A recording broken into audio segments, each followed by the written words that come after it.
Bem-vindos ao programa Impermanências. Da Ilha Terceira para os Açores e dos Açores para o mundo. Caros ouvintes, bem-vindos ao programa Impermanências. Da Ilha Terceira para os Açores e dos Açores para o mundo. Como é sabido, este é o programa já habitual da grelha radiofónica do Rádio Clube de Angra, A Voz da Terceira, todos os sábados pelas 16 horas. A presença e voz é a de Carlos Amaral. Caro ouvinte, por favor, lembre-se sempre da nossa frase primordial. Nem sempre nós temos o que queremos, mas temos sempre o que desejamos. Hoje vamos ter um tema especialmente abordado para todos os que nos seguem ao longo destes episódios de programa. Hoje vamos falar sobre iluminação espiritual. A iluminação é um conceito teológico presente em todas as religiões relacionado com a revelação espiritual e com o entendimento profundo da mente divina e do significado e propósito de todas as coisas. Também há comunicação direta com a divindade ou ainda a um estado alterado da consciência onde tudo é percebido como uma autêntica unidade. É ainda um estado em que a mente percebe o vazio, em que a mente encontra o silêncio para lá dos pensamentos. Um estado transcendente, de silêncio, de paz e reconciliação universal. No cristianismo, a iluminação é um tema abordado na sempre triste lembrança, mas reveladora da história de Jesus, que teve e tem poderes para ajudar o próximo. Na Igreja Ortodoxa, a iluminação significa apenas conhecimento sobre o divino. Conhecer o divino, face a face, espiritualmente, através das energias divinas. No hinduísmo e jainismo, a moksha ou moksha, no hinduísmo e no jainismo, é efetivamente a finalidade principal da vida humana, a de atingir um estado de perfeição liberto de paixões e de inquietudes, resultado e função específica do verdadeiro conhecimento. Por sua vez, no budismo, Bodhi, no budismo, significa especificamente a experiência do despertar alcançada por Gautama Buddha e seus discípulos, isto é, às vezes descrito como a completa e perfeita sanidade ou despertar da verdadeira natureza do universo. Após alcançada esta etapa, a pessoa liberta-se do círculo de samsara, que é o ciclo de nascimento, sofrimento, morte e renascimento.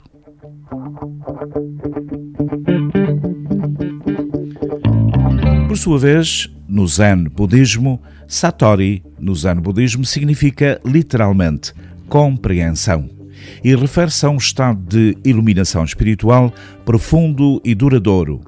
Satori é a razão de ser do Zen, foco de todo o esforço disciplinário ou doutrinal. Iluminação nas tradições seculares ocidentais. Por exemplo, na tradição filosófica ocidental, a iluminação é vista como uma fase na história cultural marcada por uma convicção pela razão, normalmente acompanhada pela convicção em rejeitar a religião revelada ou institucional. De acordo com o filósofo Gonçalo Maiós, hoje não poderemos destacar uma definição única, como pretenderam fazer os grandes estudiosos clássicos, como por exemplo Hegel, Ernest Cassirer e Paul Hazard.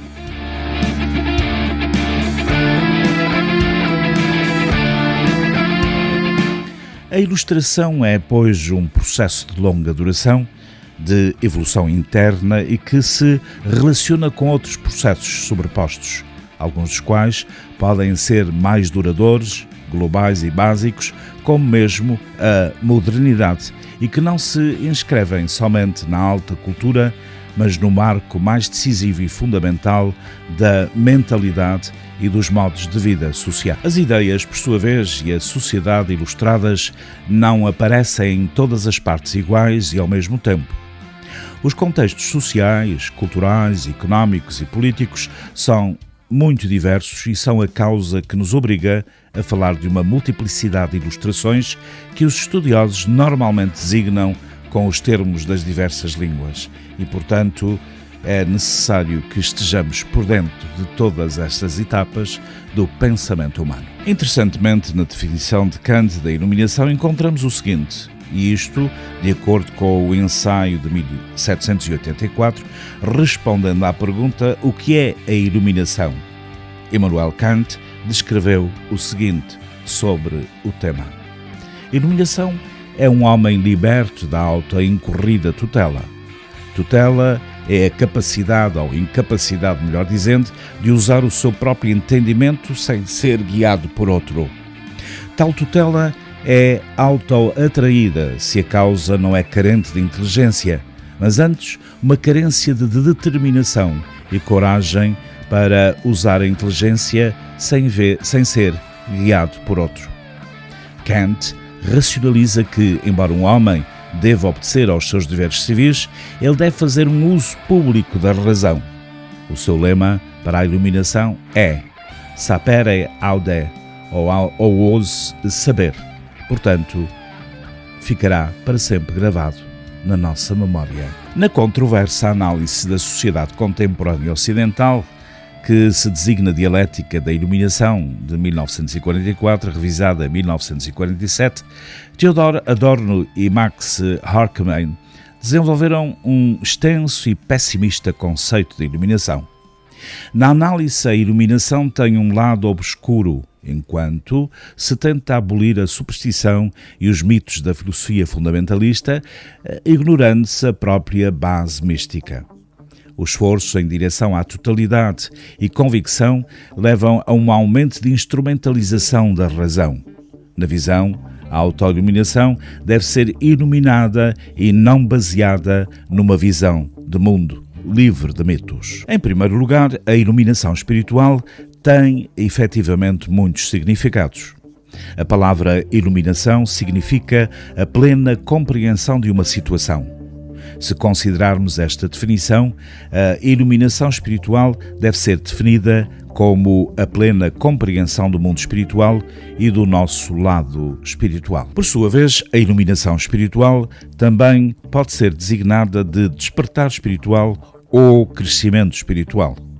Esta experiência espiritual ultrapassa a religião, o pensamento e a mente, e isso dá-nos um nível de conhecimento sobre o mundo espiritual. É a compreensão completa da vida, de nós mesmos, da natureza, dos mundos em que vivemos, de tudo em geral. Há muitas pessoas tentando alcançar a iluminação. A verdade é que somente aqueles que estão buscando e aprendendo maneiras espirituais de obter a iluminação terão a sorte de encontrá-la. Existem muitos métodos para obter a iluminação espiritual. Estas são práticas e obras espirituais. Algumas delas são meditação, oração, canto, yoga, artes marciais, jejum, dança, depravação sensorial, experiência de quase morte, iluminação espontânea e muito, muito mais. A meditação é uma das práticas espirituais mais poderosas.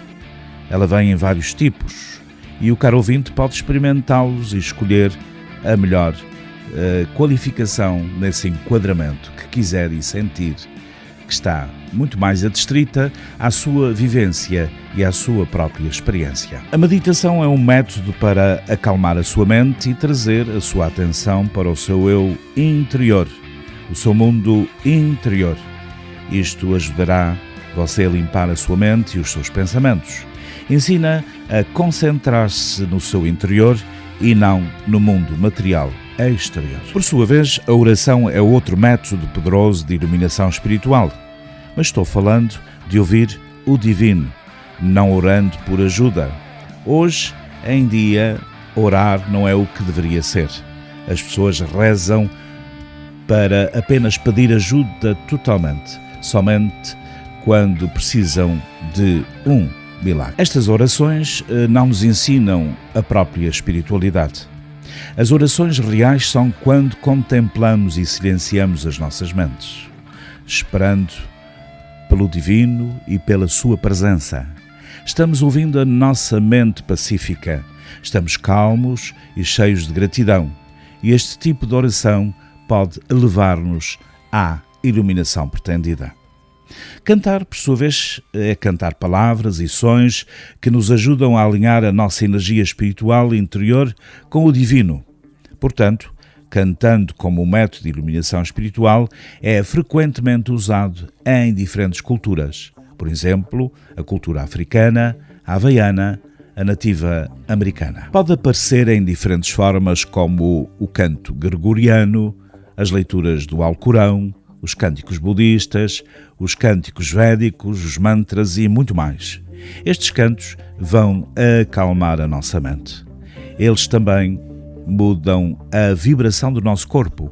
Esta vibração pode ser ajudada e ajudar o nosso espírito a crescer. Por outro lado, o yoga é um método de iluminação espiritual que conecta-nos com o divino. As posições e técnicas de meditação e respiração, que isso inclui, podem ajudar-nos a acalmar a nossa mente. Isto ajudar-nos-á a concentrarmos em nosso eu interior. Isto ajudar-nos-á a unir o nosso espírito com o divino e a alcançar a iluminação espiritual. Caro ouvinte, quando somos jovens, sempre perguntamos e nos questionamos sobre tudo ao nosso redor. Questionamos as nossas próprias escolhas e principalmente as escolhas que fazem para nós. Porém, a partir de certo momento, esses questionamentos que nos eram tão importantes parecem perder relevância à medida que avançamos em nossos estudos e vamos compreendendo melhor os chamados mecanismos espirituais que regem o nosso mundo. Em muitos casos, vemos crianças ou jovens calmos e tranquilos com as suas escolhas na vida. Noutros vemos pessoas adultas ainda sofrendo muito com escolhas simples ou sentimentos não bons. O que devíamos era perguntar porque é que isto teima em acontecer. Por exemplo, segundo a teoria espírita, em alguns casos, algumas almas já reencarnam com grande carga de iluminação espiritual, sendo dotadas de serenidade e discernimento para as suas escolhas no mundo, enquanto outras, por serem novos espíritos, precisam aprender com sentimentos tais como ansiedade, tristeza, muita euforia e decepções muito grandes. Caro ouvinte, é necessário que não esqueça, a iluminação espiritual é efetivamente um aprimoramento da alma. Muitas são as pessoas que anseiam alcançar rapidamente a iluminação espiritual, mas esquecem que isso é um processo natural, assim como nascer e crescer, e não há nada que podemos fazer para obter essa bênção de maneira rápida. Aliás, saber aceitar o tempo certo para determinadas coisas é uma das qualidades daqueles que querem alcançar a paz espiritual e a iluminação espiritual. Práticas, exercícios que evitem ansiedade, ser-se humilde, admitir para si mesmo que não tem todas as respostas, saber perdoar ao próximo, ter empatia por aqueles que sofrem, é um dos grandiosos caminhos. É através destes exercícios que todos podem alcançar a iluminação espiritual, porque antes de pensar apenas em nós mesmos, devemos procurar o bem-estar de quem está ao nosso redor. É impossível obter paz e calma quando o nosso espírito percebe sofrimento ao seu redor. Este não encontra harmonia, ainda mais havendo consciência de que pode fazer cessar o sofrer ou ajudar a melhorar a condição daqueles ao seu redor. Portanto, fora da caridade não há salvação. A alma alcança um estado de maior plenitude apenas quando ela nota que está exercendo o seu papel na ordem natural do cosmos, que é de se desenvolver, a ajudar outros a encontrar o caminho, pois todo o universo é interligado. Nada nem ninguém pode viver ou encontrar paz senão através do amadurecimento e do auxílio ao próximo. Sempre tenha estas lições em mente e certamente na hora em que o cosmos achar melhor, você vai estar em plenitude. A iluminação espiritual é um processo de expansão da consciência individual que passa a reconhecer a sua origem e a sua ligação absoluta com o todo. Há, pois, em cada pessoa dois aspectos do ser. O ego, que é um falso e temporário eu, identificado com o nome, o corpo, os pensamentos, a profissão, as memórias e as crenças apreendidas. E a centelha divina, ou essência, que é o verdadeiro eu, o eu superior, conectado à inteligência cósmica. Uma das perguntas que mais vejo em relação à iluminação é: como saber se é o meu ego ou a minha essência quem está predominando na minha vida e nas minhas escolhas? Simples. Pelo nível de paz que vivencia a cada instante, em última instância, este é o marcador mais importante de quem é movido pela centelha divina. Já quem é movido pelo ego experimenta muita angústia, extraordinária ansiedade e medo em algum nível ou patamar da existência. Mas há uma pergunta curiosa e extremamente importante que irei fazê-la neste momento. Enquanto não se rende ao facto de ser uno com o todo, o que você, caro ouvinte, pode fazer na prática para ter mais paz? Primeiro, sendo importante, evite confrontos e discussões. O ego quer sempre ter razão e ficar com a última palavra. Segundo ponto, evite competir com os outros e consigo mesmo. O ego adora ser o primeiro em tudo. Você pode evoluir e crescer sem a pressão de se manter no topo. Terceiro, aceite a realidade como ela se apresenta. Se quiser modificá-la, precisará, manter a vibração da serenidade. Quarto, evite qualquer tipo de preocupação. Faça a sua parte com alegria e confie na sua conexão com o todo.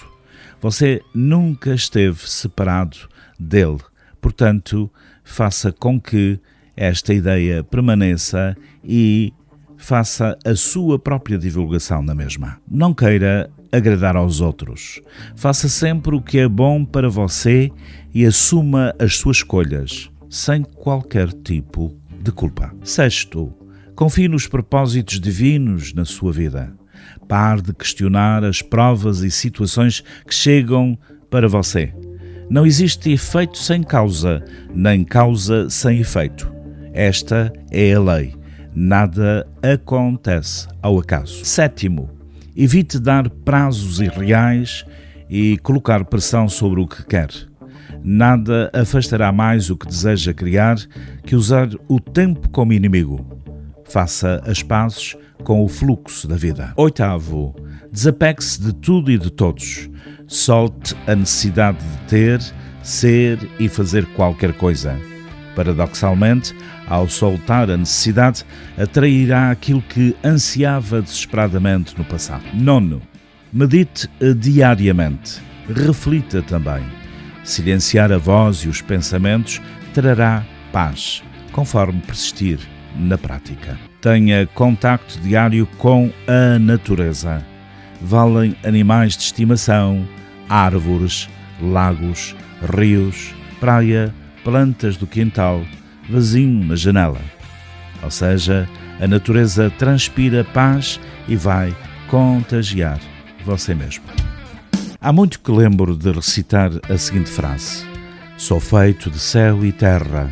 Se nego o céu, deixo de ver. Se nego a terra, deixo de crescer. A natureza revela ser um organismo onde tudo caminha em direção à luz e tudo gira em torno dela. Se observarmos o ser humano, também constatamos que se direciona para o espírito-luz na procura da vivência do calor-amor. A luz, o espírito, o calor, amor, são os princípios que tudo inflam e regulam no desenvolvimento da pessoa, da sociedade e da natureza. Somos filhos da luz e por isso não descansamos enquanto não atingirmos a luz e o calor do próprio amor. Entretanto, neste processo de procura de amor-luz, chegamos a distrair-nos num jogo de meninos de bata a tentar saltar a sombra. Santo Agostinho dizia, por exemplo, avança no teu caminho, porque só ele existe para a tua caminhada, mas também acrescentava: é melhor seguir o bom caminho, mancando, do que o mau de pé firme. Vamos, pois, navegar num sonho acordado e tentar descortinar aquele estado em que o sonho e a realidade se unem, em que a noite e dia, dor e alegria, escuridão e luz se dão as mãos numa união de realidade e esperança. Vamos ser mar, sentir a onda que vai e vem, o universo a respirar em nós, num fluir de saudade do aqui além. No aqui sou o dono duro e triste a acordar na pedra. No ali sou a água que flui na procura de um fim. No além sou a vida que voa na nuvem junto à luz do amor que me dilata e tudo cobre. Num flutuar entre céu e mar, vamos sentir o amor e nele o carinho do mistério que nos envolve. Vamos, como a onda que vai e vem à superfície do mar, receber o melhor que possamos dar. No profundo de ti e no fundo de cada um, há uma imensidade de experiências e revelações a querer subir à superfície. São muitas correntes, órbitas e sistemas a entrelaçar-se no mesmo ser, o que dificulta a identificação da verdadeira força que o sustenta. À imagem do sistema solar, com os seus planetas e do universo com as suas galáxias em expansão, expressamos em miniatura o desenvolvimento do cosmos e a ânsia que o orienta e, caro ouvinte, não se admire com o que eu escrevo, porque, ao fazê-lo, faço para mim, numa procura de verdade através de ti, porque só um tu é capaz de me fazer eu. O universo ajuda-nos a encontrá-la no seu caminho, com cada ser ordenado e orientado para a floração das relações. No universo e com ele, cada ser é dirigido para a relação divina do inefável, que parece ser o sentido último da criação. O ser humano, tal como o universo, encontra-se em movimento, à semelhança das ondas e das marés, numa afluência de distensão e de contração. O mesmo princípio encontra-se nos movimentos de contração e expansão dos cíclicos ciclónicos e anticiclónicos da atmosfera, e na inspiração e expiração do nosso respirar. No intervalo dos dois movimentos surge a própria vida. O mesmo se observa onde o calor expande os elementos e o frio os contrai, onde o amor e a alegria expandem o coração e a tristeza e a maldade o contraem, como na natura, assim na cultura e, consequentemente, na vida de cada um de nós. Ainda no vácuo da depressão, a baixa pressão causa o mau tempo. Dificulta-se a capacidade de resiliência que cria em nós o equilíbrio, a capacidade de resistir a toda a pressão independentemente do stress, da situação, independentemente da realidade e da expectativa em relação a ela própria. Em tempos sombrios, domina a contração que cria espaços escuros, onde se mostra o ódio de rostos culpados, enquanto na gruta de Belém surge o fogo sagrado, num rosto que torna toda a pessoa luminosa. O verdadeiro impulso a que estamos chamados é a abertura ao relacionamento, do qual surgem novos níveis, novas vivências, novos seres e novas realidades. Caro ouvinte, não se esqueça que tudo muda e tudo se transforma. De outro modo, para e apodrece. Se observarmos o elemento água nos seus diferentes estados, mais ou menos condensados, retraídos, ou seja, sólido, líquido e gasoso, podemos ter nele uma analogia para tudo o que acontece também na vida material, na vida psíquica e espiritual de cada um de nós. O homem mais empedernido é ferido e fere, pois ao tornar-se duro, perde a sua característica humana, que é maleável e fofa, respeitadora também, e a sua característica espiritual, que tudo penetra no amor que respeita cada ser e cada acontecer. A água, por sua vez, no seu amor que respeita cada ser a acontecer, no seu estado mais frio, concentra-se totalmente em si mesma, adquirindo a forma dura e rígida do gelo. No seu estado menos retraído, torna-se líquida e maleável. No estado gasoso, amplia-se de tal forma que tudo abrange e abraça. O gelo, a pessoa empedernida não se move. Onde está, aí fica, desconhecendo a realidade dela mesma e fora dela, e de que tudo flui, que tudo se muda num processo de contração e de distensão. Na verdade, o que constitui a vida é a relação, o movimento presente neste processo. O universo e cada objeto, cada ser no seu caminho ou na sua órbita, tal como as ondas do mar, se movem fluxo e refluxo numa cadência de recuo, contração endurecedora e avanço, expansão libertadora, com um ritmo solidário. Poderíamos considerar o mal como a sombra, como o estado de endurecimento, como o estado do ego em que a massa não se reconhece em relação com o outro. Tudo no universo se encontra em rotações ordenadas, não só circulares, mas também lineares, no sentido de uma espiral ascendente. Tudo está chamado ao crescimento, onde tudo se encontra em permanente mudança e o que permanece é a vida, numa relação de equivalência que brota da realidade e dos factos, à imagem da flor que brota de qualquer árvore. A vida é mistério e, como tal, infinita. O cristianismo equaciona e resume-a na fórmula trinitária. A realidade é a relação expressa na divindade relacional, manifesta na unidade das três pessoas. A segunda pessoa, que é Jesus Cristo, inclui nela a própria criação. Se observarmos o universo e a vida nele, também constatamos os dois movimentos, os dois princípios, correspondentes à inspiração e à expiração, ou seja, à contração e à distensão. Aqui podíamos fazer um exercício de respiração no sentido de facilitar a entrada em eutonia conosco, com o divino e com o próprio universo. Na vida social também observamos estes dois movimentos que são expressos no egoísmo e no altruísmo. Uma força centrípeta virada para o ego e outra centrífuga virada para o outro. Uma afirmadora da matéria virada para a terra e outra espiritual, aberta ao infinito. Se não fossem os movimentos aparentemente contraditórios das ondas do mar, contração e dilatação, não haveria vida no mar. Tudo se estragaria. O mesmo se diz dos movimentos da respiração e da ação humana. Pelo que constatamos, o universo e cada um de nós estão a ser chamados à vida que acontece no entremeio desses dois movimentos. Não se trata de os pôr em contradição, ou seja, valorizar uns e desvalorizar outros, mas de os reconhecer e aceitar no mundo e em nós próprios. Se o fizermos, encontraremos a paz e a força de agir no seu sentido.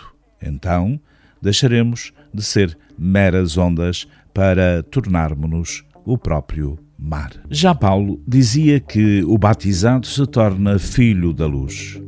O mesmo vento que sopra lá fora e acaricia as plantas, libertando-as de toda a poeira, sopra de outra maneira no nosso coração em vivências de amor, ou seja, isto é, a ressonância do divino. Ao observarmos a água nos seus diferentes estados, podemos consciencializar-nos das suas e das nossas propriedades naturais e da força da sua simbologia espiritual e social. Mais sólida, impermeável, encerrada em si, mais líquida, permeável e aberta, e no seu estado gasoso, transmeável no e com os outros.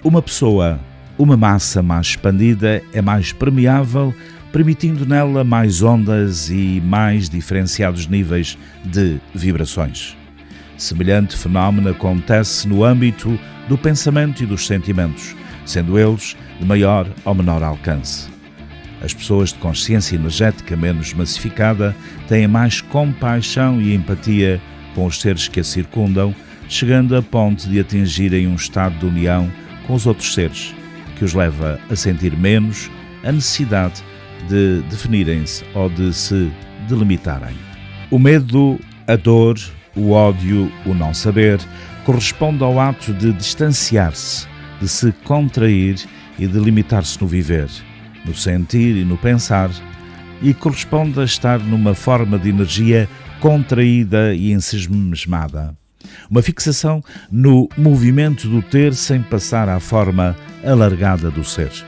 Somos microcosmos e cada sistema, Cada coisa, cada ser tem a sua ordem, o seu modelo e correspondentes frequências de vibrações. Importa descobrir o próprio modelo interior de cada um de nós, aquele que corresponderá à onda universal, à onda divina aberta. A dilatação no amor abre-se a todo o ser, libertando-o para a possibilidade de tudo fazer, independentemente do valor subjacente ao que se faz. Ama-te como és, quer te encontres numa situação de ampliação ou depressão, quer te encontres num estado de vibração sólida, líquida ou gasosa. Só temos um momento de retração e da expansão. Olha o comportamento do vento, do ar, e sente o teu respirar, que repete em ti o respirar do divino e do próprio universo, numa ligação comum que se expressa no espírito sem ter de negar a carne. Caro ouvinte, olha o arvoredo da floresta e as plantas do teu jardim, cada qual na sua ordem se servem ao serviço de uma ordem mais abrangente. Como elas, eu próprio tento fazer o melhor, a partir do que eu sou, e isso é suficiente porque é o que eu tenho num universo em extensão, sustentado pelo espírito que muda, transforma e age em cada um, independentemente do seu estado momentâneo. Na espiral do desenvolvimento, tudo se desenvolve e liberta a partir da alma no interior da massa, que segue o chamamento a tornar-se espaço aberto, tal como a semente que no seu trajeto se torna na resposta, no caminho, em direção ao chamamento do próprio Sol. Ao tornar-se espaço indefinido e aberto, acaba a resistência e tudo se torna permeável através do amor, que tudo se transforma à imagem do calor que, ao agir sobre a massa, a torna fluida, ou mesmo em vapor. Essencial é pôr-me a caminho do encontro comigo, no outro, do encontro comigo nos outros e dos outros em mim. Então, assim, possibilito o caminho da vida em mim próprio. Há, pois, diversas formas de êxtase e iluminação. Para Kant, a iluminação intelectual é o pensar liberto, sem auto ou incorrida tutela de alguém. A iluminação espiritual é o aroma da vida em flor. É um êxtase, um instante de inebriamento na experiência do amor. A iluminação anda ligada à experiência mais ou menos momentânea do alargamento da consciência que ultrapassa os próprios limites. Cristamente falando, poderia ser referida como a experiência da natureza trinitária, um ultrapassar de formas, um sentir a relação do inefável, uma identificação momentânea com o todo na vivência da relação do filho com o pai, vivência analógica à do aroma fora da árvore em perfeita floração. Há pessoas que se consideram iluminadas e que, contrariando a própria iluminação, ao fazê-lo saem facilmente da relação e centram-se no ego da planta que também são. Afirmar-se como iluminado seria certamente um abuso apropriado para criar subserviências ou aspirações de mais-valias em relação a outros humanos. As diferentes formas de oração, de meditação e de outros meios, mesmo seculares, poderão provocar vivências momentâneas do inefável, ou seja, pequenas iluminações que podem contribuir para o desenvolvimento do nosso estado de consciência e para um melhor agir. Todo o ser está chamado a ir além da massa, como o aroma da flor e o fruto vão além da planta. E ao tornar-se mais independente do mundo físico, embora reconhecendo-se parte dele, num esforço de levantamento da matéria para o espírito do amor, à semelhança da água que vai evaporando à medida que recebe mais calor. As energias de contração e de extensão, o saber e o não saber, são momentos da mesma realidade. O bem e o mal, a perfeição e a imperfeição, são o solo em que colocamos os pés para podermos andar. O bem e o mal encontram-se em mim. Só me resta a graça de orientar-me para o bem, para que este possa desabrochar. Ora, quanto menos me centro no mal e nas negatividades, mais espaço fica para o bem. De outro modo, petrifico o mal em mim, passando a tropeçar nele em cada instante da minha vida. Outra opção será não ligar, tendo a consciência dele e assim torná-lo menos duro, ou seja, menos massa e muito mais permeável. Cada um de nós é seguido pela sombra das suas ideias e sentimentos que, por sua vez, condicionam a realidade. Ao reconhecer a escuridão e a ignorância em mim, mais ilumino o espaço escuro, criando mais espaço para o espaço iluminado e para aquilo que se designa como a sabedoria divina. Se aceito a resistência, com o tempo ela não me afrontará. Há muitos caminhos para chegar a casa, não havendo necessidade de se ficar preso na dualidade do nosso estar. O prazer divino aplana todos os caminhos e ele encontra-se na amizade e na própria benevolência para com tudo e todos. De outro modo, petrificamos a energia em nós próprios. O segredo da felicidade estará em ser livre nos pensamentos, agir por amor e fazer o que nos causa bom sentimento. Evitar correr atrás da felicidade ou cobiçá-la nos outros, evitar pensar, não estou nada adiantado como o outro. O que importa é o encontro com o outro que me torna de filiação divina, não mais súbito de alguém. A costa marítima, quanto mais aberta, menos sofre o impulso da água. A costa rochosa, cerrada, sofre mais com a resistência que oferece, dando razão à água que, com o tempo, porque maleável, a reduz à areia.